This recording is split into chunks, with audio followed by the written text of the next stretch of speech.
जय भीम साथियों, स्वागत है आप सभी का मेरे शिल्पी अम्बितकर चैनल में। दोस्तों, आज के एपिसोड 1056 एपिसोड है और इसकी शुरुआत भी चौल से होती है। जैसा कि मैंने पिछले एपिसोड में बताया था कि रमाबाई कुछ लोगों की श्रद्धांजलि देने वाले हैं, तो किसकी श्रद्धांजलि देने वाली थी वो आज हम इस एपिसोड में बताएंगे। एपिसोड की शुरुआत में ही जब मेघनाथ भीमराव को बहुत सारी बातें सुना रहे थे, तो जिसके बाद रमाबाई उनके आदमी से ही फूल ले लेती है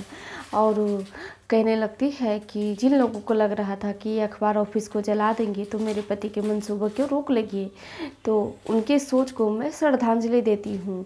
और वहीं पे खड़ी लक्ष्मी भी कह रही थी कि जिन लोगों ने ऐसा घटिया काम किया है उनकी सोच को भी मैं श्रद्धांजलि देती हूँ। वहीं पे खड़े दीपक भी कह रहे थे कि जिन लोगों को लग रहा था कि भीम भैया अब रुक जाएंगे तो मैं उनकी सोच को भी श्रद्धांजलि देता हूँ। इतना कहने के बाद उसके बाद मेघनाथ ये सब सुनते हैं तो उनको बहुत बुरा लगता है और वो रमाबाई को फिर से डांटने लगते हैं और साथ में वो ये भी कहते हैं कि मैं भी देखता हूँ कि कैसे तुम हम लोगों को श्रद्धांजलि देती हो, और सबसे पहले तो मैं ये चाहूँगा कि भीमराव की सांसें रुक जाए। उसके बाद मेघनाथ वहाँ से चले जाते हैं। उनके जाने के बाद जो भीम के समाज वाले लोग थे वो सब वहाँ से जाने लगते हैं, तो राम जी उनको रोकते हैं और कहते हैं कि आप लोग अभी मत जाइए, मैं अभी बाज़ार से आता हूँ कुछ सामान लेकर के, क्योंकि आज मेरे बेटे का जन्मदिन है तो सभी के लिए मैं भोज बनवाऊँगा।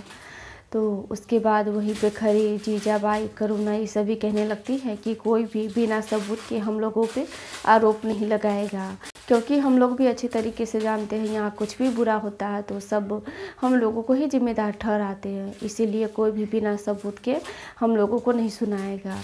जिसके बाद वहाँ से राम जी और पूरन काका बाजार चले जाते हैं भोज बनाने के लिए, कुछ सामान लाने के लिए।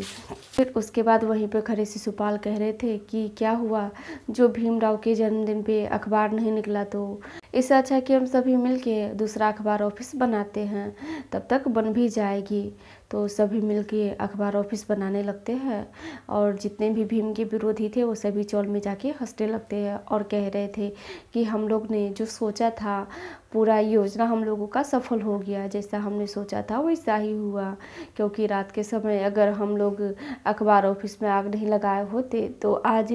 भीमराव के जन्मदिन पे मातम नहीं मना होता। यह सब सोच सोच के वो सब बहुत हंस रहे थे जितने भी भीम के विरोधी थे, और वो सब भी साथ में वो बातें भी याद कर रहे थे कि वो किस तरह से अखबार ऑफिस में घुसते हैं और अखबार ऑफिस में आग लगा देते हैं। उसके बाद सभी धीरे धीरे करके भीमराव के अखबार ऑफिस बना रहे थे। इधर तो सब अखबार ऑफिस बना ही रहे थे, लेकिन वहीं दूसरी तरफ रमाबाई भीमराव को जन्मदिन की बधाई दे रही थी। और वहीं दूसरी तरफ फुलिया काकी जब घर के अंदर जाती है तो उनके पीछे शोभा काकी भी चली जाती है, क्योंकि शोभा काकी को मालूम था कि अखबार ऑफिस किसने जलाया था, इसीलिए वो फुलिया काकी के पीछे चली जाती है। और फुलिया काकी का हाथ भी मिट्टी के तिल के जैसे महक रहा था, तो जाती है और पूछती भी है काकी, फुलिया काकी से कहती भी है कि फुलिया ताई मैं सब समझती हूँ कि भीम के ऑफिस किसने जलाया है। तो फुलिया काकी शोभा काकी को डांटने लगती है, तभी उनके दोनों हाथ पकड़ के शोभा काकी महकाती है और कहती है कि देखिए आपने ही एक घटिया काम किया है, जिसके लिए शोभा काकी फुलिया काकी को कस के 3 थप्पड़ भी मारती है। यह सब देखने के बाद फुलिया काकी को बहुत बुरा लगता है और वो शोभा काकी से कहने लगती है कि ये दुश्मनी तुमको बहुत महंगे पड़ेगी। उसके बाद सभी जितने भी चौर वाले थे जो भीम के समर्थक थे सभी मिलके भोज बना रहे थे,